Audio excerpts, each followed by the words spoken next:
یہ لوگ اس معاشرے کے نظریات کو بنا رہے ہوتے ہیں، یہ لوگ عام انسان کو بتا رہے ہوتے ہیں کہ آپ نے کس نظریے کو اختیار کرنا ہے، کس نظریے کو رد کرنا ہے، کیا آپ کی سوچ ہونی چاہیے۔ ان کے ہاتھ میں معاشرے کی نظریات کی بنیادیں ہوتی ہیں، اور اس سے بڑھ کر ایک دینی جو معاشرہ ہے اس کی نظریاتی بنیادیں، اس کی نظریاتی اساس علماء وقت کے ہاتھ میں ہوتی ہیں۔ جو اس معاشرے کے علماء ہوتے ہیں، چاہے علماء سو ہوں، جماع ایسے ہوں جو دربار کے ساتھ منسلک اور اپنے مادی فوائد کی خاطر انہوں نے اپنے دین کو فروخت کر دیا ہو، یا علماء برحق ہوں کہ جنہوں نے ہر دور کے اندر دین پر خالص پیغام پہنچایا ہو،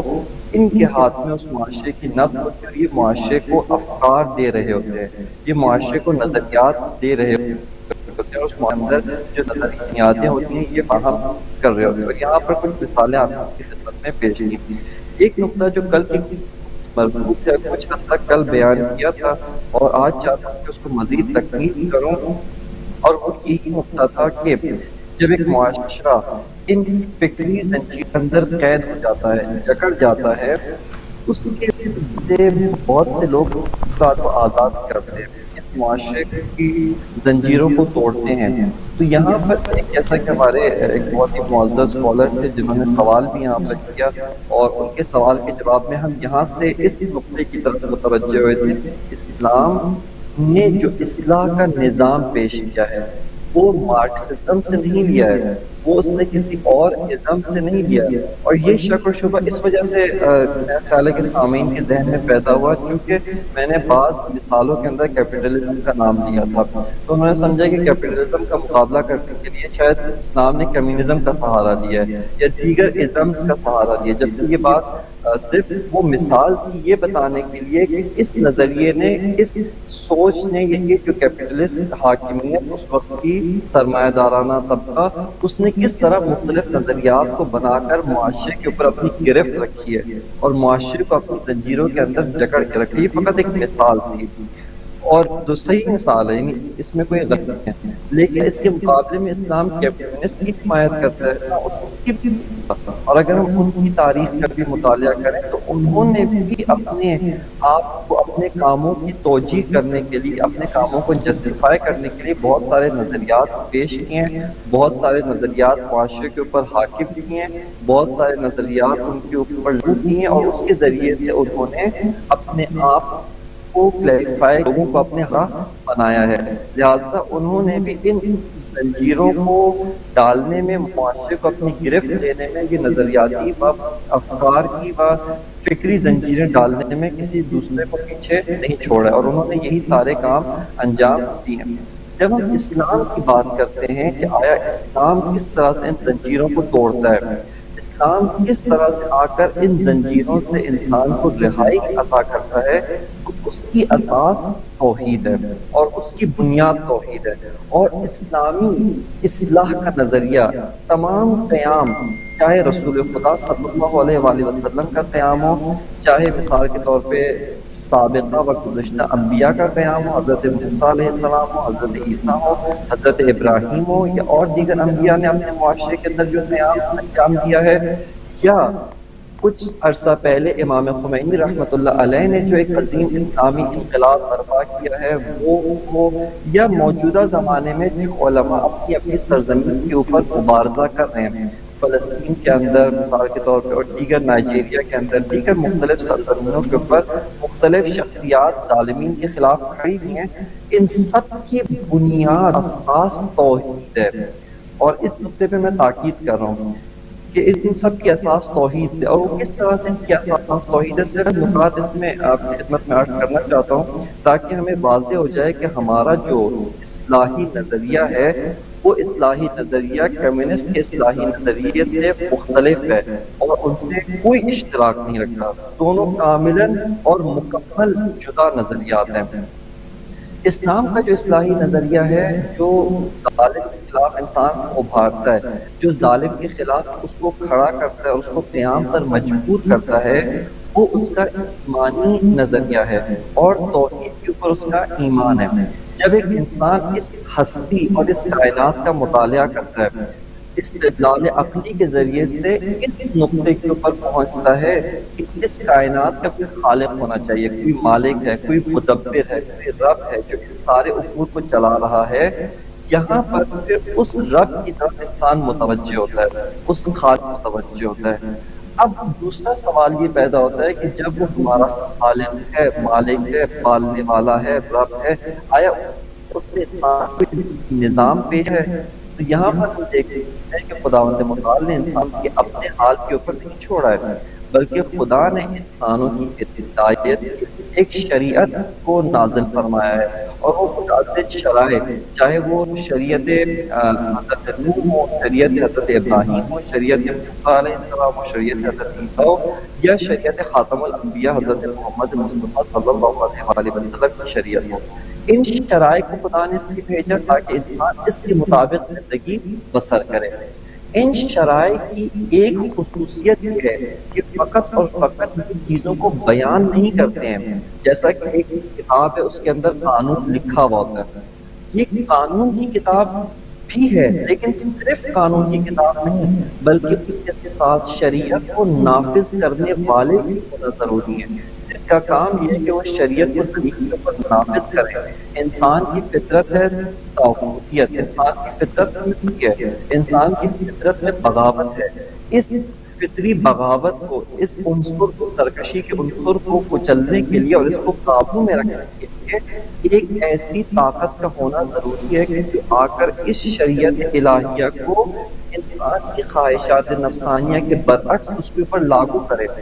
اور انہی کو ہم امام کہتے ہیں۔ امام جو قرآنی اصطلاح کے مطابق، جیسا کہ گزشتہ بعض جلسات میں آپ کی خدمت میں عرض کیا تھا کہ حضرت ابراہیم علیہ نبینا علیہ وآلہ السلام کو خداوند متعال نے جب خطاب کیا سورہ بقرہ آیت نمبر 124 کے اندر، انی جاعلک للناس اماما، یہ امامت کا عنوان قرآن نے وہاں سے شروع کیا، یعنی آپ کو ہم نے شریعت کے ساتھ شریعت کو نافذ کرنے والا بھی قرار دیا ہے۔ آپ فقط ابلاغ دین نہیں ہے، بلکہ آپ کا کام ابلاغ دین کے علاوہ نفاذ دین بھی، آپ نے شریعت کو نافذ بھی کرنا ہے۔ بس حاکمیت خداوند کی طرف سے ہے، اور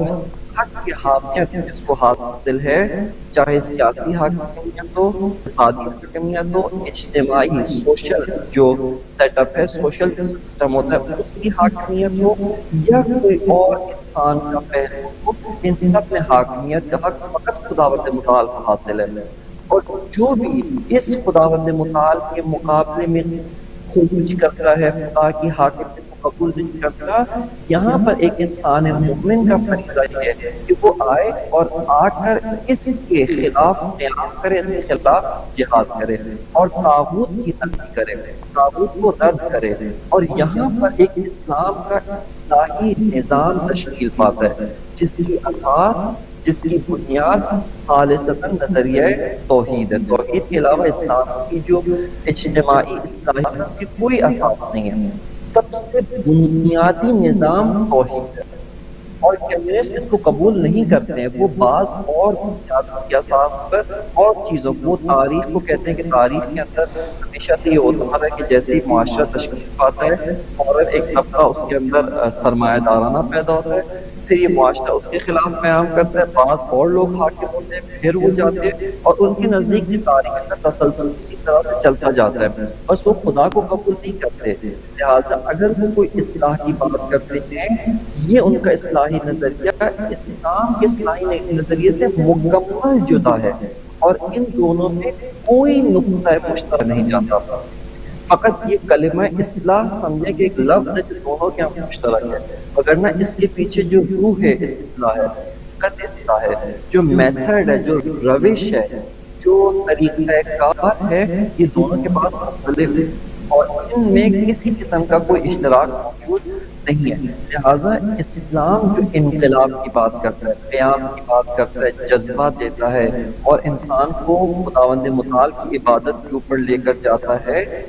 یہ اسلام توحید کی اساس پر لے کر جاتا ہے، اور یہی عبادت، یہی نماز، یہی روزہ، یہی اعمال عبادی، ان کی روح کے اندر یہ شامل ہے کہ انسان فقط خدا کی عبادت کرے اور خدا کے علاوہ کسی اور کو اپنا حاکم قبول نہ کرے، نہ معبود کے طور پہ قبول کرے، نہ فرمان روا کے طور پہ قبول کرے، نہ ہی ڈکٹیٹر کے طور پہ قبول کرے، کسی اور کو قبول نہ کرے۔ اور یہیں سے اسلامی انقلاب کا اساس اور اس کی نظریاتی بنیادیں یہاں سے شروع ہوتی ہیں کہ میں نے خلاصتاً سے اس کے عناوین آپ کی خدمت میں ذکر کیے۔ بس یہ وہ نقطہ تھا کہ جو کل کی جو گفتگو ہے اس کے متعلق تھا۔ پر میں ایک بہت ہی خوبصورت کتاب ہے حضرت آیت اللہ سید علی خامنئی حافظہ اللہ تعالیٰ کی، اس کا تعارف کروانا چاہتا ہوں، جس کے اندر انہوں نے اسی نظریہ توحید کو آ کر بہت ہی خوبصورت انداز میں قیام اسلامی، انقلاب اسلامی کے ساتھ اس کے ارتباط کو بیان کیا۔ اور یہ کتاب کا جو عنوان ہے یہ آپ کی خدمت میں پیش کر رہا ہوں۔ کتاب جو ہے اس کا نام ہے توحید پر 6 تقاریر۔ اس کا نام ہی توحید ہے، اور وہ یہیں سے شروع کرتے ہیں کہ توحید فقط ایک نظریاتی کانسیپٹ نہیں ہے کہ میں ذہن میں بٹھا لوں کہ خدا ایک ہے اور اس کے علاوہ مجھے کوئی سر نہیں، بس یہی کانسیپٹ ذہن میں بٹھانے سے انسان موحد ہو جاتا ہے۔ فرماتے ہیں کہ نہ، بلکہ توحید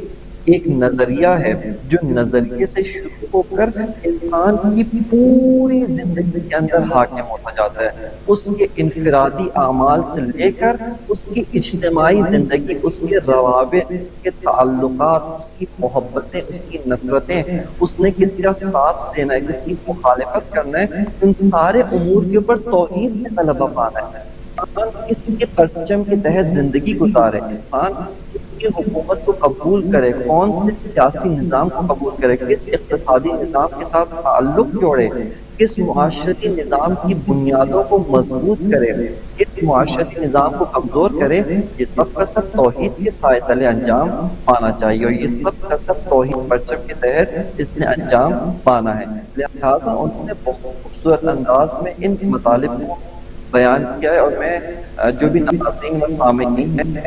اور مشاہدہ کر رہے ہیں یا بعد میں کریں گے، ان سے یہی گزارش کروں گا کہ یہ ایک مختصر سی کتاب ہے، ظاہراً 150 صفحات سے زیادہ نہیں ہے۔ آپ حتماً اس کتاب کا مطالعہ کریں، اور یہاں پر آپ کو یہ جو عنوان ہے کہ قیام امام حسین ایک قیام و انقلاب فکری، اور کس طرح سے ایک نظریاتی قیام کے علاوہ ایک عملی ہے، اور اس کی بنیاد توحید، اس کے بعد کو مفصل اور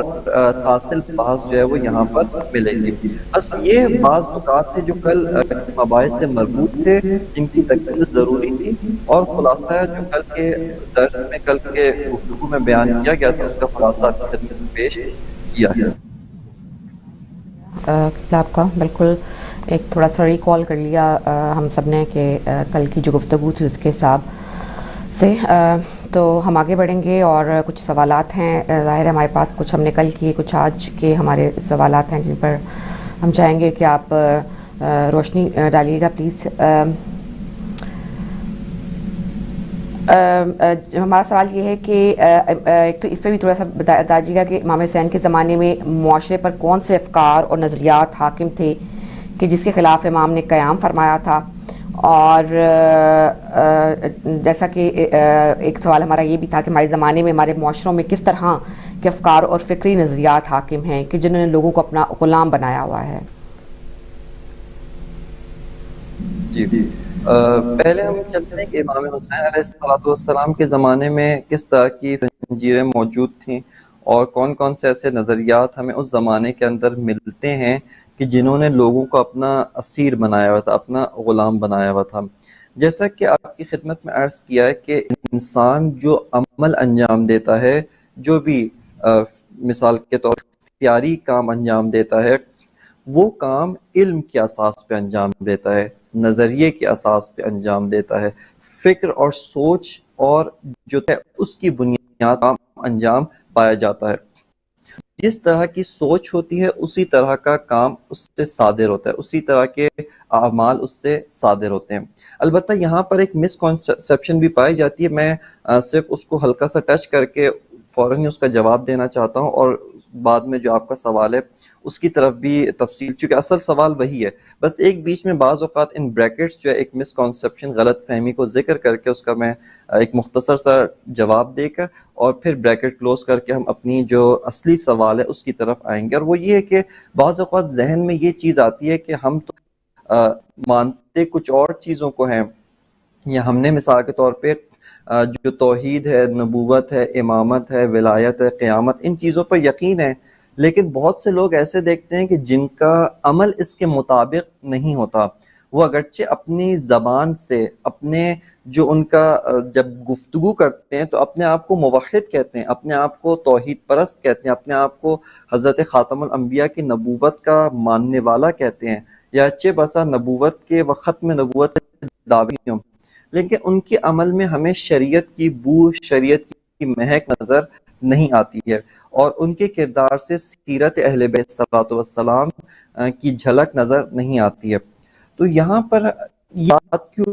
پائے، جبکہ ہم نے شروع میں یہ بات کہی تھی کہ جس طرح کا نظریہ، جس طرح کے اعمال ہوتے ہیں. یہاں پر آپ کی خدمت میں عرض کرنا ہے کہ یہ نظریہ جس کی بات ہم کر رہے ہیں کہ جس کی اساس پر انسان کے اعمال انجام پاتے ہیں، وہ نظریہ مراد ہے کہ جس کو انسان اپنائیں اور اپنانے کے بعد اس کی روح اور جان کا حصہ بن جاتے ہیں، اس کے نفس کا، اس کے سوچ کے تھاٹس کا، ان سب کا حصہ بن جاتے ہیں. مثال کے طور پہ آپ میں سے کوئی بھی عاقل انسان آگ میں اپنا ہاتھ نہیں ڈالتا ہے. کیوں؟ کیونکہ بچپن سے ایک مرتبہ اس کو بتایا گیا آگ نقصان دہ، پھر اس نے اس وقت بھی قبول نہیں کیا، بلکہ بچے لپکتے ہیں آگ کی طرح. پھر ایک مرتبہ تجربہ، وہ آگ میں ہاتھ ڈالا، آگ نے جلایا. پھر بھی ممکن ہے کوئی سرکش ہو، وہ اس تجربے کے بعد دوبارہ جو ہے وہ کوشش کرے. 3-4 مرتبہ جب اس کو چوٹ لگی، اب اس کے نفس کے اندر یہ نقطہ بہت اچھی طرح سے راسخ ہو چکا ہے اور بیٹھ چکا ہے کہ آگ نقصان دہ ہے، لہٰذا انسان اس سے فرار کرتا ہے. یا اسی طرح مثال کے طور پہ جب بلندی ہے، وہاں سے اگر کوئی گرے تو چوٹ لگتی ہے. یہ کس طرح سے پتہ چلا؟ عموماً بچے چھتوں کے کناروں پہ جاتے ہیں اور جا کر وہاں پر بیٹھنا چاہتے ہیں، والدین روک رہے ہوتے، لیکن جب اس کو ایک مرتبہ ایک سیڑھی سے گرا، یا مثال کے طور پہ کچھ اوپر جگہ پہ کھڑا وہاں سے گرا، اس وقت اس کو بہت اچھی طرح اندازہ ہو جاتا ہے کہ یہ چیز بلندی، اس سے گرنا انسان کے جسم کو لیتی ہے اور اس کی جان بھی ضائع ہو سکتی ہے. اسی طرح بہت سارے اور نظریات ہیں. میں ایک سادہ سی مثال اگر آپ کی خدمت میں عرض کروں، ایک نظریہ کہ جس کے مطابق جو پھیل گیا اور اکثر مسلمان اور بدقسمتی کے ساتھ پیروان اہل بیت بھی و مکتب حسینیت کے والے بھی اس کو مانتے ہیں، اگرچہ اظہار نہیں کرتے، زبان پر لاتے نہیں ہیں، اس کو بولتے نہیں ہیں، لیکن ان کی عملی زندگی اسی مطلب کی حکایت کرتی ہے، اور وہ نظریہ سیکولرزم ہے. یعنی انفرادی زندگی کے اندر ہم دین کے مطابق چلیں گے، ہم دین کے مطابق عمل کریں گے، لیکن دین کا سیاست سے کوئی تعلق نہیں ہے. اجتماعی امور کو ہم دین کے مطابق نہیں چلائیں گے، بلکہ اس معاشرے کے اندر جو بھی رسومات ہیں، جو بھی رواج ہیں، جو بھی ان کے اصول ہیں، ان کے مطابق ہم اس اجتماعی زندگی کے مطابق عمل کریں گے. اور بہت سے لوگوں کے ذہن میں سوال بھی آتا ہے کہ اتنے نمازی، پرہیزگار، اتنے متقی، لیکن جب تجارت کے اندر جاتے ہیں، معاملات کے اندر جاتے ہیں، اپنے اجتماعی امور کے اندر جاتے ہیں، تو وہاں پر ہمیں ان سے دیانتداری کی توقع ہوتی ہے، لیکن دیانتداری نظر نہیں آتی ہے. ان سے کاروبار میں دھوکے کو بھی ہم مشاہدہ کرتے ہیں، جبکہ ان کے ہاتھ بھی چھوٹ نہیں، ہاتھ میں تسبیح ہوتی ہے. یہ 5 وقت کی نماز باقاعدگی کے ساتھ مسجد میں ادا کرتے ہیں، سر کے اوپر ٹوپی ہے. یہ نظریہ اگرچہ وہ شخص جب آپ پوچھیں وہ کہے گا ہم مسلمان ہیں، ہم سیکولرزم کو قبول نہیں کرتے، لیکن اس کے عملی کردار کے اندر جو چیز راسخ ہو چکی ہے، جو چیز بیٹھ چکی ہے، وہ یہی سیکولرزم ہے، اور وہ اپنی زندگی اسی کے مطابق گزار، وہ اپنی عملی زندگی میں اسی کے مطابق عمل کر رہا ہے. اسی طرح اگر میں بھی ہم دیکھنا چاہیں، چونکہ یہ مثال آپ کی خدمت میں یہ جو بریکٹ تھا یہیں پہ کلوز کرتے ہیں، صرف اس بات کے لیے، یہ مسکنسیپشن یا اس غلط فہمی کو دور کرنے کے لیے کہ ضروری نہیں جو ہم نے کہا نظریے مطابق انسان زندگی گزارتا ہے وہی نظریہ ہو جس کو بول رہا ہے. ممکن ہے زبان سے کسی چیز کا اظہار کرے، لیکن اس کے نفس کے اندر، اس کے ذہن کے اندر، اس کے دل و دماغ کے اندر کوئی اور نظریہ راسخ ہوا اس کے مطابق وہ زندگی گزار رہا ہو. بس یہ جو ہم نے کہا ہے کہ انسان نظریے کے مطابق زندگی گزارتا ہے، اس سے مراد وہ نظریہ ہے کہ جو نظریہ اس کے ذہن میں، اس کے دل کے اندر راسخ ہو چکا ہے۔ ایک اور سادہ سی مثال تو مطلب بہت واضح ہو جائے گا، اور وہ بہت سے لوگ یہ فکر کرتے ہیں کہ ہم مثال کے اگر ان کے بچے جو ہے وہ چھوٹے ہوں یا کم سن ہوں، اور مثال کے طور پہ ان کا اگر کوئی مالی درآمد نہ بھی ہو، تو والدین یہ گمان کرتے ہیں، ان کے ذہن میں یہ خیال ہوتا ہے ہمارے بعد ان کا کیا بنے گا۔ یعنی ان کے ذہن میں زبان سے ہی کہیں گے خدا رازق ہے، خدا مالک ہے، ہر چیز کا باغ دوڑ خدا کے ہاتھ میں، لیکن آپ اپنے عمل سے یہ بتا رہے ہیں کہ میں رازق ہوں، اگر میں نہیں ہوں گا تو میرے بعد تمہارے رزق کی ذمہ داری کس کی رہے گی۔ یعنی ان کا خدا کے اوپر توکل، اگرچہ زبان سے ہر کرتے ہیں ہمارا خدا پہ بہت عقیدہ ہے، خدا پہ بھروسہ کرتے ہیں، ایمان ہے خدا کے اوپر، ہماری جو کے طور پر ایمان و عقیدہ ہے، ان کا عمل، ان کی یہ گفتگو یہ بتا رہی ہے کہ وہ اپنے آپ کو رازق سمجھنے، اپنے آپ کو پہلے موجود ہی تھے، بچہ ہی چھوٹا تھا، اس کا رزق کا انتظام خدا نے پہلے کیا ہے، اس کے بعد آپ نہیں ہوں گے، پھر بھی اس کا رزق جہاں سے ملنا ہے وہاں سے خدا نے اس کے رزق کے وسائل اور ذرائع بنا کے رکھے ہوئے، اور آپ بھی اس کے رزق کے وسائل سے ایک وسیلہ ہیں، اس سے کچھ بھی نہیں ہے۔ ایک وسیلہ اگر خدا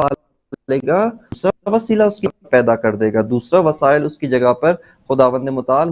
متبادل نظام اس کی جگہ پر لا دے گا۔ بس اکثر لوگوں کے اذہان کے اندر بیٹھا ہے کہ ہم رازق ہیں، ہمارے بعد ہمارے بیوی بچوں کا کیا ہوگا، ہمارے بعد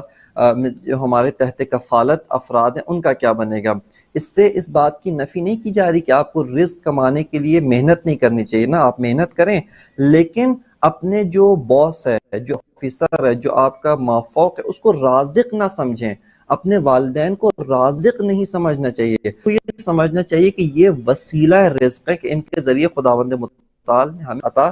کیا ہے۔ بس ہمیں ان اپنی جان میں، اپنے نفس میں خدا پہ خدا پہ توکل، خدا واحد لا شریک ہے، ہر چیز میں لا شریک ہے، رازق لا شریک ہے، مالکیت میں لا شریک ہے، خون میں لا شریک ہے، اور جب وہ لکھ ہے تو میں اس کا بندہ ہوتے ہوئے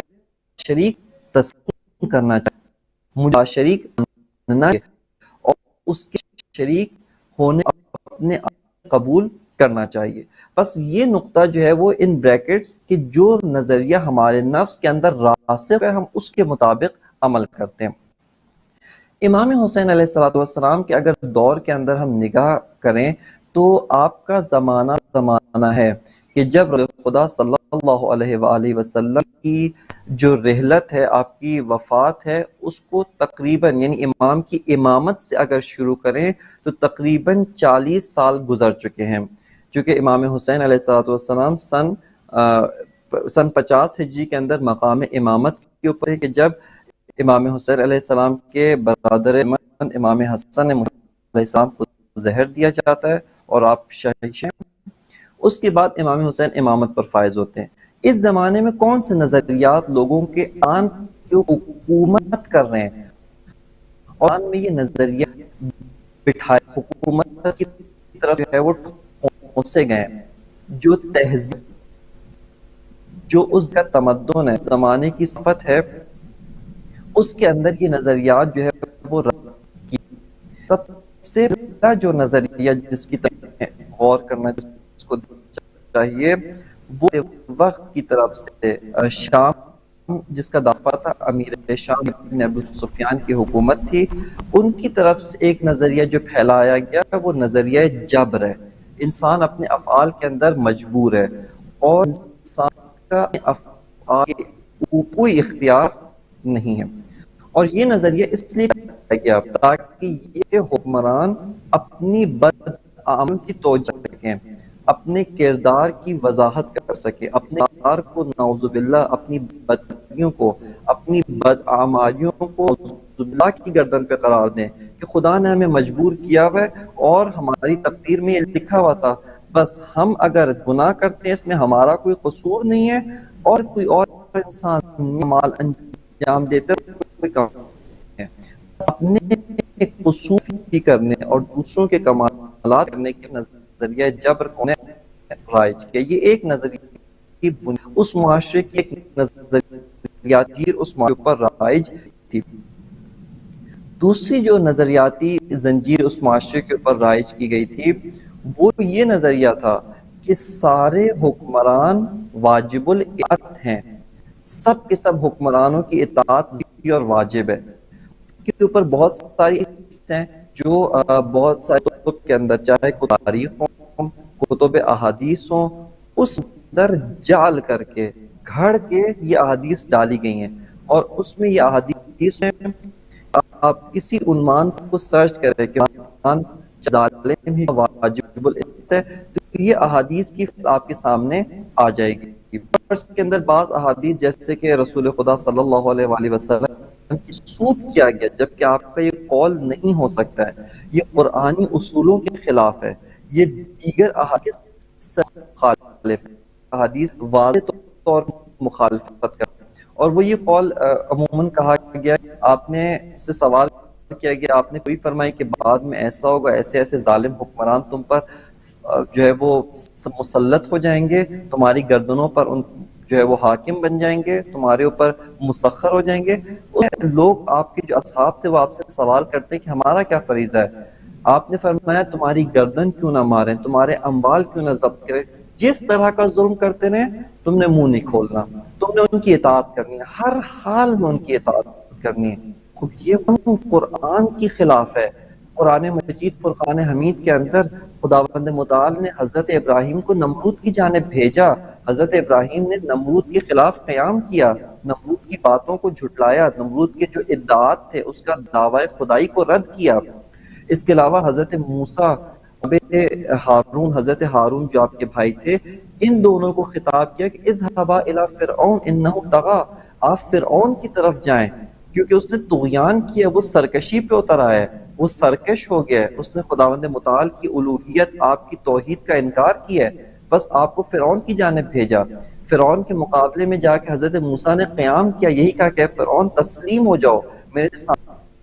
میں خداوند متعال کا بھیجا ہوا نبی اور رسول ہوں. فرعون نے نہیں مانا. حضرت موسیٰ نے جب جا رہے تھے آگے تو دریا کے اندر فرعون غرق ہو جاتا ہے. بس اس کا مطلب ہے کہ ظالم کے خلاف آپ نے سکوت نہیں کرنا ہے. اور یہ جو احادیث ہیں یہ احادیث قریب اتفاق موضوع ہیں، جب گئی ہیں یہ احادیث گھڑی گئی ہیں، اور بہت بڑے بڑے جید علماء اہل نے ان ادوار کے اندر، موجودہ دور کے اندر ان احادیث کو صراحتاً جعلی قرار دیا، اور اس کا انہوں نے کھل کر مقابلہ کیا اور لوگوں کو یہی کہا ہے کہ حکمران جیسا تو ہر حال میں اطاعت نہیں ہوتا ہے. اور اس کے علاوہ صحیح مسلم، صحیح بخاری کے اندر بعض احادیث موجود ہیں کہ جس کے اندر بعض اصحاب جناب عبداللہ ابن عمر ساتھ تھے اور آ کے کہتے تھے کہ ہمیں ناحق ظلم کرنے دیتا ہے، ناحق قتل کرنے کا، ان کے مال لوٹنے کا حکم دیتا ہے. جناب عبداللہ ابن عمر کہتے ہیں، جناب عبداللہ ابن عمرو ابن عاص وہ یہ کہتے ہیں کہ اس صورت میں آپ اس کی اطاعت فقط وہاں تک کریں جہاں پر خداوند متعال کے احکام کی مخالفت نہیں ہوتی ہے، بس حاکم ہر حال میں واجب الاطاعت ہے. یہ ایک ایسا نظریہ ہے جو زمانے میں گھڑ کر وہ ڈالا گیا، اور اس نظریے کو جو مقدس لباس پہنانے کے لیے قرآن کی بعض آیات سے استفادہ کیا. تعز من تشاء و تذل من تشاء، کہ خداوند متعال جس کو عزت دینا چاہتا ہے عزت دیتا ہے، جس کو ذلت دینا چاہتا ہے ذلت دیتا ہے. یا خداوند متعال جو ہے تؤتی الملک من تشاء، جس کو مملک کرتا ہے. بس بنو امیہ خدا کا عطا کی، اور جو بھی ان کے خلاف قیام کرے، جو بھی ان کے خلاف جو بھی ان کے خلاف خروج کرے وہ باغی ہے، وہ خدا کی مرضی کے خلاف قیام کر رہا ہے، وہ خدا کی مرضی کے خلاف بول رہا ہے، وہ خدا کے خلاف اٹھ رہا ہے. آپ کو اگر یہی آیات بنو امیہ کے حق نظر آتی تو بنو امیہ کو یہی آیات امام علی کے بارے میں کیوں تھی کہ جب امام علی وہ تمام امت مسلمہ نے، جنہوں نے خود امام علی نے استدلال پیش کیا ہے نہج البلاغہ کے اندر کہ جنہوں نے خلیفہ اول کو چنا، جنہوں نے خلیفہ دوم کو میرا بنایا ہوا، کم از کم تم نے امامت تو میں نے قبول نہیں کی،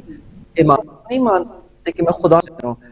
وہی نظام جس کو خود قبول کرتے ہو اسی کی اساس پر مجھے قانونی حیثیت حاصل ہے، ان کے دور میں یہ آیات کیوں نہیں پیش کی گئیں کہ جب ان کو خدا نے مملکت عطا کی ہے، خلافت عطا کی ہے، تو جو اختلاف خروج کرے گا وہ سب کے سب باغی ہیں، لیکن وہاں پر یہ نظریات ہمیں نظر نہیں آتے۔ امام علی کے مقابلے میں سب نے خروج کیا اور آ کر اٹھے، لیکن بنو امیہ کی حکومت آتی ہے تو وہاں پر لوگوں کو اپنے کنٹرول میں رکھنے کے لیے اور ان خروج کا منہ بند کرنے کے لیے ان نظریات سے استفادہ کیا گیا۔ یہ دوسرا نظریہ جو اس زمانے میں لوگوں کے اوپر رائج و حاکم تھا۔ تیسرا نظریہ جو ان کی فرہنگ اور ثقافت کا حصہ بنا، جو ان کے حتیٰ اسلام سے پہلے بھی تھا، اسلام نے آ کر سختی کے ساتھ اس کا مقابلہ کیا، آ کر اس کو رد کیا، لیکن جب رسول خدا کی رحلت رونما ہوتی ہے اور آپ کا سایہ اس زمین کے اوپر سے اٹھ جاتا ہے، ظاہری سایہ جو اس زمین کے اوپر تھا وہ اٹھ جاتا ہے، اس وقت وہ جاہلیت کے رسومات واپس پلٹ کر آتے ہیں، اور ان میں سے جو ایک بہت ہی گہری آپ کے ثقافت جو جڑوں کے اندر، ان کی روح کے اندر، ان کی فطرت کا حصہ بن چکی تھی، وہ قبائلیت تھی، وہ قبیلہ پرستی تھی۔ اور امام علی علیہ السلام کو رسول خدا کے بعد وہ آپ کا حق خدا نے آپ کو دیا تھا، وہ امامت کا منصب جس پہ خدا نے آپ کو کیا تھا، امت نے آپ کا ساتھ وجہ سے چھوڑا کہ آدم بدری خیبریت نہیں، ان کے دلوں میں بدر کے کینے، احد کے کینے، خیبر و خندق موجود تھے۔ امام علی قبیلے والوں کو مارا تھا جو مسلمان نہیں تھے، یعنی ایک قبیلے کے بعض افراد پہلے مسلمان ہو گئے اور اسی قبیلے کے اکثر افراد مشرک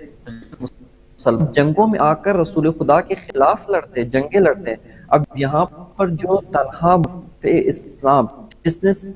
اور بھی تھے مدافعین پیغمبر کے اور صحابہ کرام تھے جنہوں نے اپنی جانوں پر کھیل کر رسول خدا کا دفاع کیا، ان کی قربانیوں سے کسی کو کوئی انکار نہیں، لیکن جس نے سب سے بڑھ کر دفاع کیا اور تواریخ کے اندر جو اشجع الناس کے نام سے مشہور وہ امیر المومنین تھے، اور آپ نے جنگ بدر کے اندر 70 جو مقتولین تھے، 70 جو افراد لشکر کفر کے آئے تھے، ان میں سے 35 کو آپ نے تنہا مارا تھا۔ لہٰذا ان کے دلوں میں وہ کینے تھے، ان کے دلوں میں وہ جو نفاق بیٹھا ہوا تھا، وہ نفرتیں بیٹھی ہوئی تھیں، اور ہم شاید آج اس دور میں چونکہ ہمارے اوپر وہ قبائلی نظام موجود نہیں ہے، ہم اس نفرت کو ابھی صحیح طور پہ درک نہیں کر سکتے ہیں، اس کا ہمیں صحیح طور پہ اندازہ نہیں کہ کس طرح کی کینے تھے۔ حتیٰ ان کی مائیں ان کے اپنے نوزاد بچوں کو، اپنے شیرخوار بچوں کو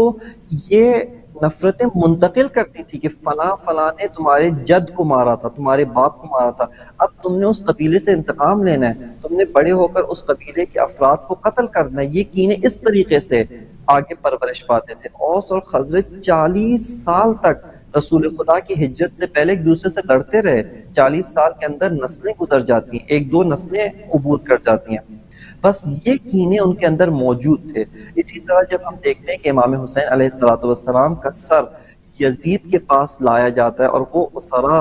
وہ اہل بیت علیہ السلام جن کو اسیر بنا کر دربار شام میں لایا جاتا ہے، وہاں پر یزید بعض اشعار پڑھتا ہے کہ جو اشعار اس قبیلہ پرستی، اس قوم پرستی، اس کو ظاہر کرتے ہیں۔ وہ یہ شعر پڑھتا ہے کہ لیت اشیاخی ببدر شہدوا جز الخزرج من وقع الاصل، کہ اے کاش میرے بدر کے وہ بوڑھے، وہ اشیاخ، وہ شیخ ہوتے اور آج دیکھتے کہ میں نے کس طرح نیزوں کے اوپر جو ہے ان سے انتقام لیے، اور لأحل فاستحلوا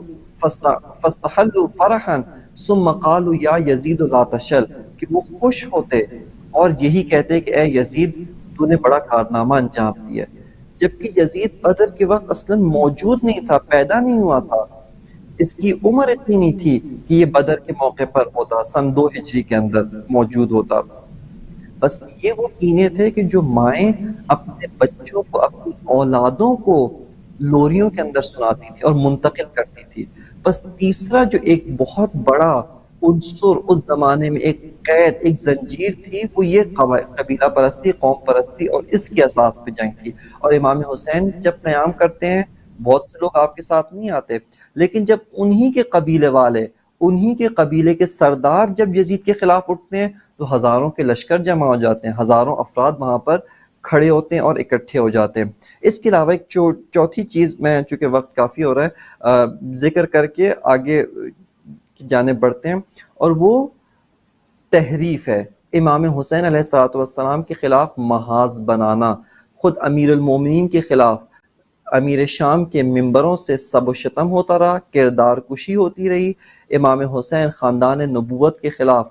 کوفہ سے، دیگر ممبروں سے، ممبر رسول سے، جس ممبر کے اوپر خود جب رسول بیٹھتے تھے تو کبھی حدیث ثقلین بیان، کبھی حدیث منزلت، کبھی حدیث غدیر خم بیان کر رہے ہیں۔ فضائل اہل بیت و فضائل امام حسین لسانی طور پہ بھی بیان کر رہے ہیں، کردار کے ذریعے بھی بتا رہے ہیں، خطبہ روک کر امام حسین کو گود میں اٹھا رہے ہیں، لیکن اسی ممبروں سے اہل بیت کی کردار کشی کی جاتی ہے، اور لوگوں کو اہل بیت سے اس حد تک دور رکھا گیا کہ امام سجاد علیہ السلام فرماتے ہیں کہ اسی مدینہ اور اسی مکہ کے اندر 20 افراد بھی ایسے نہیں ہیں جو ہم اہل بیت سے محبت رکھتے ہوں۔ یعنی یہ حدیث، اس کو منابع اہل تشیع نے ذکر کیا ہے کہ امام سجاد نے فرمایا کہ لیسا، اس طرح سے حدیث کے ظاہراً الفاظ یوں ہیں کہ لیسا بمکہ و منا 20 رجلا یحبنا، کہ 20 مرد، 20 افراد، 20 لوگ بھی ایسے نہیں ہیں کہ جو ہم اہل بیت سے محبت رکھتے ہوں۔ یہاں پہ جان دینے کی بات نہیں ہو رہی، محبت کی، یعنی محبت بھی نہیں رکھتے، اتنا کینہ ان کے ذہنوں میں ڈالا گیا ہے۔ بس یہ بعض، چونکہ موضوع بہت مفصل ہے کہ اور اس کی طرف ایک اشارہ کرنا صرف مقصود نظر تھا، جو انشاءاللہ اہل مر ہوں گے اور اہل تحقیق ہوں گے وہ خود جا کر اس موضوع کی طرف توجہ کریں گے، اور اس موضوع کی جانب انشاءاللہ جو ہے وہ مطالعے کے ذریعے اس کی جو کمی ہے وہ آپ انشاءاللہ خود پوری فرمائیں گے۔ شکریہ قبلہ آپ کا۔ ایک اور سوال قبلہ جو ہے وہ میں آپ سے کرنا چاہوں گی۔ جی میں یہ پوچھنا چاہ رہی تھی قبلہ کہ یہ جو فکری زنجیروں سے نکلنے کا کیا راستہ ہے، اور کس طرح سے ہم معاشرے کو اس سے نجات دے سکتے ہیں، اور میں اور بھی اس پہ تھوڑا سا اپنی طرف سے اور ایڈ کرنا یہ کہنا چاہوں گی کہ اب کے اگر ہم موجودہ دور کے معاشروں کو دیکھیں تو ہمارا سیٹ اپ ایسا ہو چکا ہوا ہے معاشرے کا کہ ہم نے جو ہے وہ اپنے آپ کو ایڈجسٹ کر لیا ہے کچھ باطل قوتوں کے ساتھ، یا جو ہمارے اوپر فیکٹرز ہیں، آؤٹر فیکٹرز جو ہیں وہ ان کے ساتھ ہم نے ان کو ایکسیپٹ کر لیا ہوا ہے، اب زندگیوں کو اپنی ہم نے اسی طرح سے مولڈ کر لیا ہوا ہے۔ تو یہ اس کا احساس ہمیں کیسے ہو سکتا ہے اور ہم اس سے نجات کیسے حاصل کر سکتے ہیں؟ کیونکہ اپیرنٹلی وہ یہی لگتا ہے کہ ہم ڈائریکٹ آن دا لائن چل رہے ہیں، لیکن حقیقتاً در حقیقت ایسا نہیں ہے، جس کی وجہ سے اوبیسلی کہ اب ہم دیکھتے ہیں کہ جو ہے وہ باطل قوتیں ان نوئنگلی وداؤٹ وار جو ہے وہ چھا رہی ہیں۔ تو کیسے ان سے نکل سکتے ہیں ہم؟ سب سے پہلے ہمیں اپنے موجودہ زمانے کی جو فکری زنجیریں ہیں ان کو تشخیص دینے کی ضرورت ہے، ان کو جاننے کی ضرورت ہے، اور ہمیں اس بات کو صحیح طور پہ سمجھنے کی ضرورت ہے کہ ہمارے موجودہ زمانے میں کون سے نظریات ایسے ہیں کہ جو نظریات کسی خاص جگہ سے انجیکٹ کیے جاتے ہیں، معاشرے کے اندر خاص جگہوں سے وہ لائے جاتے ہیں۔ میں ایک بہت ہی سادہ سی، اور اس کے اوپر کوئی بہت مشکل کام نہیں، آپ تھوڑا سا تاریخ کا مطالعہ ضرور کریں، یعنی یہ سب سے میری گزارش کہ آپ تاریخ، چاہے تاریخ اسلام ہو، چاہے تاریخ جہان ہو، معاصر جو تاریخ ہے اس کا مطالعہ کریں، 100 سال کی تاریخ کا، 200 سال کی تاریخ کا آپ مطالعہ کریں، آپ کو بہت سارے حقائق آپ کے سامنے واضح اور کھل کر آ جائیں گے۔ اگر ہم ان چند سالوں کی تاریخ کا مطالعہ کریں، بعض نظریات ہوتے ہیں جو نیچرلی پیدا ہوتے ہیں، پہلا مفروضہ ہوتا ہے، ایزمپشن ہوتے ہیں، اس کے بعد مفروضے کے بعد ان پر کچھ عرصے ایکسپیریمنٹ ہوتا ہے، وہ نظریہ سائنس کی دنیا میں ہو، لیبارٹری کا ایکسپیریمنٹ ہو، یا وہ دنیا مثال کے طور پہ سائنس سے مراد سوشل سائنسز اس کی دنیا کا ہو، یعنی یا تو ایکسپیریمنٹل سائنس کا نظریہ ہو یا سوشل سائنس کا نظریہ ہو، سب میں قانون یہی ہے، پہلے ایک ایزمپشن پیدا ہوتی ہے، ایک فرضیہ مفروضہ پیدا ہوتا ہے، کے بعد اگر وہ ایکسپیریمنٹل سائنس کی دنیا سے ہے تو جس فیلڈ سے اس فیلڈ میں اس کے اوپر جو ہے وہ تجربات کیے جاتے ہیں۔ اگر سوشل سائنس پہ ہے تو ان کا جو وہ ہوتا ہے اسٹڈی سرکل ہوتا ہے یا کیس اسٹڈی کا جو ان کا ہوتا ہے وہ دائرہ لوگ ہوتے ہیں، مختلف لوگوں پہ، مختلف گروہوں پہ، مختلف افراد پر اور نسل پہ دوسری نسل پہ، یہ لمبا ایک پروسیجر ہوتا ہے۔ پھر وہ نظریہ اس مرحلے کو جب طے کر کے یہ نظریہ ان ایکسپیریمنٹس کو گزار کر کامیابی سے اگر آگے بڑھتا ہے، فار ایگزامپل کہا جاتا ہے کہ 80% اگر کامیاب ہو، اس وقت یہ تھیوری بنتا ہے، ایک نظریہ بنتا ہے، اور پھر جا کر اگر یہ نظریہ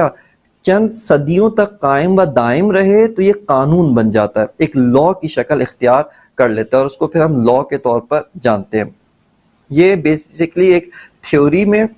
اور جو لا ہوتا ہے اس کے اندر یہ کئی اساسی فرق اس چیز کا ہوتا ہے۔ اب یہاں پر ہم یہ دیکھنا چاہتے ہیں کہ بہت سارے نظریات ہیں جو معاشرے کے اندر انجیکٹ کیے جاتے ہیں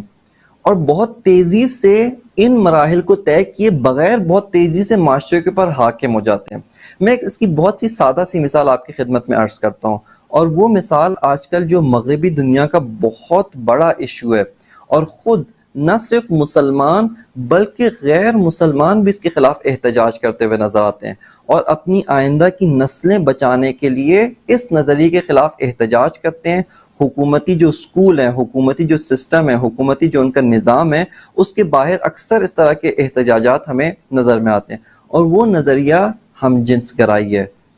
یہ جو نظریہ ہم جنس گرائی، یعنی مرد کی مرد سے شادی اور نعوذ باللہ عورت کی عورت سے شادی، اس نظریے کو اگر آپ صرف اسی تاریخی لحاظ سے آپ اس کو غور کریں، بعض ممالک کے اندر، جیسے ہمارے بعض دوستوں نے تحقیق کی اور کرنے کے بعد اس کے جو نتائج ہیں انہوں نے ہمارے سامنے پیش کیے کہ بعض ممالک کے اندر 150 سال پہلے اس نظریے کو جرم سمجھا جاتا تھا، اور اگر کوئی انسان یہ کام انجام دے، اس کے لیے پینلٹی تھی، اس کے لیے سزا تھی، باقاعدہ اس کو سزا دی جاتی تھی، جسمانی سزا بھی تھی اور اس کے اوپر مالی فائن بھی ہوتا تھا۔ پھر آہستہ آہستہ ظاہراً کچھ عرصے کے بعد یہ سزا ختم ہو جاتی ہے، فقط اس کو جرم کے دائرے میں رکھا جاتا ہے۔ 100 سال کے بعد آتے ہیں تو دیکھتے ہیں کہ آہستہ آہستہ اس کو جرم کی کیٹیگری سے بھی انہوں نے نکالا، اور نکالنے کے بعد اس کو فقط ایک قبیح چیز، یعنی اس معاشرے کے اندر ایک اینٹی ویلیو شمار ہوتی ہے، ایک غلط چیز شمار ہوتی ہے، لوگ برا سمجھتے ہیں، لیکن وہ جو اس کے اوپر حکومتی پینلٹی تھی، وہ جو اس کو جرم قرار دیا جانا تھا، یہ دونوں چیزیں ختم ہو جاتی ہیں۔ پھر انہی چند سالوں کے اندر، ظاہراً 75 سال کے اندر، اس معاشرے کے لوگوں کے اذہان میں سے اس طرح سے ان کی یوں کہنا چاہیے برین واشنگ کی جاتی ہے کہ ان کے ذہن میں اس کی جو برائی تھی، اس کے بارے میں جو ان کی منفی ذہنیت بن جاتی ہے، اس کو واش کیا جاتا ہے۔ آہستہ آہستہ اس کو ایک ویلیو کے طور پہ پیش کیا جاتا ہے کہ آپ آزاد ہیں، آپ جو کرنا چاہیں آپ انجام دے سکتے ہیں۔ اور پھر حتیٰ انہوں نے یہ ایکسپیریمنٹ نہیں کیا، سوشل ایکسپیریمنٹ، یعنی بہت سارے ایکسپیریمنٹس ہیں، بہت سارے سوالات ہیں، آپ آ کر 10 لوگ، 15 لوگ، 20 لوگ جنہوں نے اس کام کو انجام دیا ہے، آپ آ کر ان کا سائیکولوجیکل دیکھیں، آیا وہ اپنی زندگی کے اندر سائیکولوجیکل طور پہ، نفسیاتی طور پہ خوشحال زندگی بسر کر رہے ہیں، نفسیاتی امراض کا شکار ہیں؟ آیا وہ اپنی زندگی کے اندر ایک پروڈکٹیو انسان ہیں؟ آیا ایک معاشرے کے اندر فعال کردار ادا کر رہے ہیں یا نہیں، نفسیاتی مریض کے طور پہ زندگی گزار رہے ہیں؟ ان تمام ایکسپیریمنٹ اور بہت سارے اور سوشل ایکسپیریمنٹس ہیں، آیا وہ مثال کے طور پہ کسی بچے کی تربیت کر سکتے ہیں یا نہیں کر سکتے؟ آیا وہ جو زندگی کے جو مشترکہ معاملات، اس کو اسلام نے ایک خاندان، ایک مرد اور عورت کی شکل میں، ان کے ازدواج کی شکل میں آگے بڑھایا ہے، آیا اس کام کو یہی ہم جنس گرا انجام دے سکتے ہیں یا نہیں دے سکتے؟ یہ سوشل ایکسپیریمنٹس ہیں، ان کو انجام دینا چاہیے تھا، اور کوئی بھی نظریہ اس کے بغیر قبول نہیں ہوتا ہے، کوئی بھی ایزمپشن اس کے بغیر ایک تھیوری کا سٹیٹس حاصل نہیں کرتی ہے۔ لیکن یہ سارے مراحل انہوں نے وہ اسکپ کیے ہیں، سارے مراحل کو چھوڑ کر ڈائریکٹ آ کر اب اس کو قانون بنا دیا، اس کو رسمی شکل دے دی، اور اس کو خلاف بولنا وہ جرم قرار پاتا ہے۔ بس یہاں سے آپ کو معلوم ہوتا ہے کہ یہ جو نظریہ ہے یہ ایک نیچرلی طور پہ گرو نہیں کیا، یہ نظریہ نے نیچرلی طور کے اوپر آ کر اس نے اپنی جو مراحل تھے ان کو طے نہیں کیے، بلکہ بہت ہی ایب نارملی طور پہ اس کو انجیکٹ کیا گیا، اس کو ٹھونسا گیا، اس کو ڈالا گیا، اور اس کے خلاف اب بولنا جرم ہے، اس کے خلاف حتیٰ سائنسی تحقیق نہیں کر سکتے۔ بہت سے لوگوں نے بہت سارے امراض کا سبب اسی عمل کو انجام دیے، جسمانی امراض کا سبب اسی عمل کو انجام دیے، لیکن ان کی تحقیقات نہ کبھی منظر عام پر آتی ہیں، نہ ہی ان کو حق حاصل ہے کہ وہ اپنی تحقیقات کو پبلش کریں، اپنی تحقیقات کو شائع کر سکیں۔ بس اس کا مطلب ہے کہ یہ بہت ہی غیر معمولی طور پہ اس نظریے کو پھیلایا جا رہا ہے۔ حتیٰ اب تو صورتحال یہاں تک پہنچ چکی ہے کہ میرے بہت سارے دوست جو بیرون ملک میں اور مثال کے طور پہ مغربی ممالک میں دنیا اس میں زندگی گزار رہے ہیں، یا یورپ میں رہتے ہیں، امریکہ کینیڈا میں رہتے ہیں، ان کے مطابق بچوں کو 6 سے 7 سال کی عمر کے بچے جن کے اندر یہ سینس موجود نہیں ہے، ابھی ان کے اندر یہ حس بیدار نہیں ہوئی، ان کے اندر یہ نظریہ باقاعدہ سے ان کو پڑھایا جاتا ہے اسکولوں کے اندر، اور اگر آپ اپنے بچے کو اسکول میں نہیں بھیجتے یہ ایک اور جرم ہے، یعنی آپ نے حتماً اپنے بچوں کو پبلک سکولز کے اندر، گورنمنٹ سکولز کے اندر بھیجنے تاکہ ان کو یہ نظریہ بتایا جائے۔ خب یہاں پر ایک عقل انسان تھوڑا سا غور کر اس کو معلوم ہو جائے گا کہ یہ نظریہ مجھ پر پھونسا جا رہا ہے۔ اسی طرح اگر آپ ڈیموکریسی، جمہوریت، کہ آج موجودہ معاشرے کی ایک بہت بڑی زنجیر، فکری زنجیر جو ہمیں نظام امامت کے اوپر حتیٰ سوچنے کی بھی اجازت نہیں دیتی، ہم نظام امامت کو سوچنا بھی جرم سمجھتے ہیں، ہم غدیر کے نعرے لگانے والے، جشن غدیر منانے والے، اس نظام کے خلاف سوچنا، ڈیموکریسی کے خلاف سوچنا، امامت کے بارے میں سوچنا، ہم اس کو بھی جائز نہیں سمجھتے، نظام ولایت فقیہ کو قبول نہیں کرتے۔ وہ یہ ڈیموکریسی ہے کہ جس کو بہت ہی ایب نارملی، بہت ہی غیر معمولی طور پر بہت سارے ممالک کے اوپر ٹھونسا گیا، وہی ممالک جو صدیوں کے ساتھ اس جمہوریت کے علم بردار امریکہ کے دوست تھے، لیکن جب تک ان کے اپنے مفاد کی ڈکٹیٹر حکومتیں ان کے اوپر رائج تھیں، وہاں پہ ڈیموکریسی قائم کرنے کی کوئی اقدامات نہیں کیے گئے۔ لیکن وہ سارے ممالک جنہوں نے مثال کے طور پہ مفادات کو کیا، وہاں پہ نظریہ ڈیموکریسی کے نام پر اس کی آڑ میں ان حکومتوں کا تختہ الٹ دیا جانے کی کوشش کی گئی۔ بس یہ نظریہ ڈیموکریسی کے اوپر اگر آپ تحقیق کریں، یہ بہت ہی ایب نارملی طور پہ پھیلا ہے۔ اسی طرح پارٹیزم، جو پارٹیشن ہے، پارٹیز بنانا، تنظیمیں بنانا، اور ایک تنظیم، دونوں تنظیم شیعہ تنظیم ہو، دونوں تنظیم من تنظیم ہو، لیکن وہ قومیت، وہ قبائلیت جو جاہلیت کے زمانے میں تھی، وہ جدید شکل کے اندر، ان شکلوں کے اندر، تنظیم کے، حزب کی شکل میں، پارٹی کی شکل میں، اور اتنا ہی حساسیت، اتنا ہی وابستگی اس تنظیم کے ساتھ ہے، یہاں تک کہ آپ دین، مذہب، اپنے عقائد، اپنی امامت، ولایت، ان نظریات کو، دینی کو پیچھے چھوڑ کر اس کی اساس کے اوپر فیصلے کرتے ہیں۔ بس سب سے پہلا جو ذمہ داری بنتی ہے، کیسے زنجیر توڑیں، پہلے پتہ تو ہو کہ زنجیریں کیا ہیں، پہلے معلوم تو ہو کہ ہمیں کن زنجیروں کے اندر جکڑا گیا ہے، کن زنجیروں کے اندر ہم آج پس رہے ہیں، اور آج ہم ان زنجیروں کے اندر دبے ہوئے ہیں، ہمیں ان کی شناخت کرنی چاہیے۔ اور بہت آسان طریقہ آپ کی خدمت میں عرض کیا کہ تھوڑا سا آپ مطالعہ کریں، تھوڑی سی آپ تحقیق کریں، تھوڑا سا اس کے بارے میں غور و فکر کریں، اور کن نظریات کے اوپر گورنمنٹ کی حساسیت ہے، کن نظریات کے اوپر مثال کے طور پہ آپ کو ریسرچ کرنے نہیں دیا جاتا ہے۔ ہولوکاسٹ کے اوپر ریسرچ کرنا بہت سارے کنٹریز کے اندر جرم ہے، ممنوع ہے، آپ اس کے اوپر ریسرچ نہیں کر سکتے۔ اسی طرح اور بہت سارے، حتیٰ یہاں تک کہ ایک واقعہ جو بہت ہی میں نے اپنے استاد سے سنا، وہ کہتے ہیں ایک دفعہ ان کو ایک ایران کے عالمی اسکالر ہیں رحیم پور ازغدی، ایک بہت ہی اچھی شخصیت ہیں، بہت ہی پڑھی لکھی شخصیت ہیں، یونیورسٹیز کے اندر بہت زیادہ معروف ہیں۔ ایک مرتبہ کہتے ہیں کہ جاپان ان کو دعوت دی گئی، جاپان کے اندر ان کو بلایا جاتا ہے کسی سیمینار سے خطاب کرنے کے لیے، یا وہ جاپان کے کسی دورے پہ تھے اور وہاں پہ ان کو بلایا جاتا ہے، یا اسپیشلی بلایا جاتا ہے، یہ میرے علم میں نہیں ہے، لیکن بار کیا وہ جاپان کی کسی یونیورسٹی میں جاتے ہیں، اور اتفاقاً وہی دن تھا جس دن ایٹم بم گرائے گئے تھے۔ تو اس یونیورسٹی کے اندر پہلے 1 منٹ سکوت، 1 منٹ کا 1 منٹ سائلنس ان کے رسمیں کہ جو اس کے نتیجے میں مارے جائے، وہ آبزرو کیا جاتا ہے۔ اس کے بعد ان کی بات آ کر تقریر کریں، یہ وہاں پر جو تقریر کرتے ہیں وہ کہتے ہیں کہ آپ نے اس ہیروشیما ناگاساکی کے اوپر جو آپ کے ایٹم بمز گرائے گئے، اس کے اوپر سائلنس نہیں آپ تیار کرنا چاہیے، اس کے اوپر بولنا چاہیے، آپ یہ کہتے ہیں کہ آئیں آ کر اس جرم کو انجام دینے والے مجرمین کے خلاف 10 منٹ گفتگو کریں، 10 منٹ بولیں، آ کر ان کو بے نقاب کریں، آ کر ان کو جو انہوں نے اپنے نظریات بنائے ہیں، جس کی آڑ میں انہوں نے یہ گھنونا کام انجام دیا ہے، آپ ان کے خلاف بولیں۔ یہاں پہ سائلنس کی ضرورت نہیں ہے، یہاں پر آپ کو ان کے خلاف بولنے کی ضرورت ہے، آپ کو ان کے خلاف گفتگو کرنے کی ضرورت ہے۔ اور کہتے ہیں کہ جب انہوں نے بولنا شروع کیا اس موضوع پر تو وہاں کے جو انتظامیہ تھی وہ ان کو باقاعدہ ان سے یعنی کہیں کہ ایک طرح سے التماس کرنے لگے، ان سے جو ہے وہ کہنے لگے کہ آپ خدا کا واسطہ آپ اس موضوع کے اوپر گفتگو نہ کریں۔ ہم یعنی آج بھی جاپان اس غلامی کے اندر شکار ہے،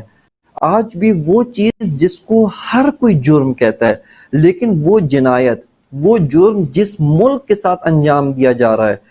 گیا تھا، وہ اس کو جرم نہیں سمجھتے اور اس کے خلاف بولنا بھی نہیں چاہتے، اس کے خلاف سننا بھی نہیں چاہتے، اور جو بولتا ہے اس کو بھی خاموش کرا دیتے۔ بس یہ ساری کی ساری فکری زنجیر۔ سب سے پہلے ہمیں آ کر ان کی شناخت کرنی چاہیے، ہمیں آ کر ان کو آئیڈینٹیفائی کرنا چاہیے، ان کو پہچاننا ضروری ہے۔ پہچانے بغیر ہم ان کا کوئی جو ہے وہ مقابلہ نہیں کر سکتے۔ پھر جب آپ کو ان کی شناخت ہو گئی، آپ کو ان کا پہچان ہو گئی، یہاں پر ہر انسان کا فریضہ بنتا ہے، چاہے وہ ایک اسکالر ہو، یونیورسٹی کا اسکالر ہو، ایک عام انسان یونیورسٹی میں پڑھنے والا انسان ہو، ایک معاشرتی انسان ہو، آ کر ان سے اپنے آپ کو آزاد کرے، اس کے خلاف عمل کرے، اس کے اپوزٹ، اس کے اگینسٹ چلے۔ جیسا کہ آپ غور کریں کہ ایک جو قیدی ہوتا ہے، فزیکل قیدی جس کو زندان میں آپ نے جکڑا ہوا ہوتا ہے، حکومتیں اس کو جکڑ کے رکھتی ہیں، اس کو سلاخوں کے پیچھے وہ کیا جاتا ہے، بند کیا جاتا ہے، وہ تالے توڑتا ہے، فرار کی راہیں جو ہے وہ ڈھونڈتا ہے، اگر زمین کھودنی پڑے زمین کھودتا ہے، اگر سلاخیں کاٹنی پڑے سلاخیں کاٹتا ہے، اگر تالا توڑنا پڑے تالا توڑ۔ یہاں پر اس عمل کو کہ جو زنجیر باندھنے والے اس کے ساتھ انجام دے رہے ہیں، اس کے خلاف آپ کو عمل کرنا پڑتا ہے، اس کے خلاف آپ کو چلنا پڑتا ہے، اس کے خلاف بولنا پڑتا ہے، قیام کرنا پڑتا ہے، اس کے خلاف آپ کو رد عمل ظاہر کرنا پڑتا ہے۔ آپ کو سب سے پہلے وہ تمام نظریات جن کو باقاعدہ ایک پلاننگ کے تحت، ایک منصوبے کے تحت پھیلایا جا رہا ہے، ان کو جس طریقے سے پھیلایا جا رہا ہے بائیک آؤٹ کرنا پڑے گا، آپ کو ان چیزوں کو سے دور ہونا پڑے گا۔ اس کے بعد دوسرے مرحلے پہ کوشش یہ کرنی ہے کہ آپ اس کا اینٹی وینم، آپ ان نظریات کا توڑ پیش کریں، علمی دلیل کے ساتھ، برہان کے ساتھ، استدلال کے ساتھ ان نظریات کو باطل ثابت کریں۔ یہ وہ نظریات ہے جو ہم پہ ٹھونسے گئے ہیں، یہ وہ نظریات ہے جو ہمارے اوپر لاگو کیے گئے ہیں، جبکہ جن کی کوئی علمی بنیاد نہیں ہے، جن علم قبول کرتا ہے، سائنس قبول نہیں کرتا، کوئی سوشل تھیوری، سوشل نظریہ بھی ان کو قبول نہیں کرتا، اور نہ ہی سوشل ایکسپیریمنٹس دیتے ہیں۔ یہاں پر آ کر انسان کو ان کا توڑ انجام دینا پڑتا ہے، ان کے خلاف بولنا پڑتا ہے، ان کے خلاف نظریہ پیش کرنا پڑتا ہے، اور اس نظریے کا مقابلہ کرنے کے لیے اس کے مقابلے کے نظریات، تحقیقات، یہ علمی کام ہے۔ علمی کام کے بعد تیسرا جو مرحلہ پیش آتا ہے وہ مرحلہ اس نظریے کا مقابلہ عملی میدان کے اندر کرنا۔ اس نظریے کا جو رد ہے، دلیل سے آپ نے اس کو جو باطل ثابت کیا ہے، اس دلیل کو پبلک کے اندر آپ پھیلائیں، اس کو آپ میڈیا کے اوپر نشر کریں، کتابیں لکھیں، آرٹیکلز لکھیں، مقالہ جات لکھیں، تقریریں، اسپیچز کریں، اس کے اوپر باقاعدہ جو ہے وہ ٹیم کے ساتھ مل کر ریسرچ ہونی چاہیے، اور اس کو پبلک کے اندر پھیلایا جانا چاہیے، ان نظریات کو پبلک کے اندر منتشر کرنا چاہیے۔ کہ یہ جو مرحلہ ہے یہ بہت سخت مرحلہ ہوتا ہے، اور جو بھی یہ وہ ہوتے ہیں اپنے یعنی جو زنجیروں کو توڑنے والے ہوتے ہیں، ان کو ایک معاشرتی مقابلے کا سامنا کرنا پڑتا ہے، ان کے اوپر تہمتیں بھی لگتی ہیں، ان کے اوپر ایجنٹ ہونے کا الزام بھی لگتا ہے کہ یہ فلاں باہر کے ایجنٹس ہیں، ان کے اوپر مختلف الزامات لگتے ہیں، خود ان کی اپنی سوسائٹی، ان کی اپنی کمیونٹی ان کو قبول نہیں کرتی۔ یہ وہ بعض جو ہے وہ الزامات ہوتے ہیں، ان کے خلاف اقدامات کیے جاتے ہیں۔ اگر ایک عالم بعض غلط رسومات کے خلاف بولتا ہے، بعض غلط رسومات کے خلاف قیام کرتا ہے، ان کے خلاف آواز اٹھاتا ہے، تو اسی مکتب کے دیگر علماء اس کے خلاف آواز اٹھاتے ہیں، اس کے خلاف بولتے ہیں، اس کو خائن قرار دیتے ہیں، اس کو شیعہ سے باغی یا تشیع سے بغاوت کرنے والا قرار دیتے ہیں. بس جو بھی ان فکری زنجیروں کو توڑتا ہے اس کو آمادہ رہنا چاہیے کہ یہ اس کے ساتھ رد عمل ہوگا. اس آمادگی کے ساتھ اس کو جانا چاہیے. اور حضرت ابراہیم اور نمونہ و اسوہ ہمارے لیے یہیں پہ کام آتا ہے کہ حضرت ابراہیم نے جب بتوں کو توڑا اور توڑنے کے بعد استدلال دلیل کے ذریعے برہان کے ذریعے لوگوں سے گفتگی، انہی لوگوں کو جن کو ابراہیم جہنم سے نکال کر جنت میں لے جانا چاہتے ہیں، بت پرستی کی زنجیروں سے آزاد کرنا چاہتے ہیں، انہی لوگوں نے پکڑ کے حضرت ابراہیم کو آگ میں ڈال دیا. بس اس رد عمل کے لیے ہر مصلح کو تیار رہنا چاہیے، ہر انسان کو اس رد عمل کے لیے خود کو آمادہ رکھنا چاہیے. جب خمینی نے شہنشاہیت کے خلاف آواز اٹھائی تو وہاں پر آپ کے ساتھ بھی یہی کام ہوا کہ یہ ایک ہی تو شیعہ حکومت ہے، یعنی اس شاہ کو جس نے پردہ کو ممنوع قرار دیا، جس نے شیعہ مدارس پہ پابندی لگا دی، علی کرنا ممنوع تھا، جلوس نکالنے پہ پابندی تھی، علم نہیں اٹھا سکتے تھے، ان سب پابندی. لیکن چونکہ اس کا نام رضا شاہ تھا، یعنی اس کے آگے رضا آتا تھا، یہ دیگر علماء دیگر فقہا نے امام خمینی کے خلاف کہا کہ یہ تو شیعہ حکومت ایک ہی حکومت ہے، اسی کو ختم کرنا چاہتے ہیں، اسی کے خلاف بغاوت کر رہے ہیں، اسی کے خلاف خروج کر رہے ہیں. امام حسین نے اپنے زمانے کے اندر یہی کام کیا، آپ نے یہی زنجیریں توڑی، آپ کو باغی کا لقب دیا گیا، آپ کو مثال کے طور پہ خارجی کا لقب دیا گیا، خارجی قرار دیا، اور آپ کے خلاف لوگوں نے آ کر آپ کو وہ ناصبیوں نے آ کر آپ کو شہید کر دیا. بس یہ جو بھی زنجیریں توڑتا ہے، چاہے انبیاء میں سے ہو، سابقہ امتوں میں سے ہو، یا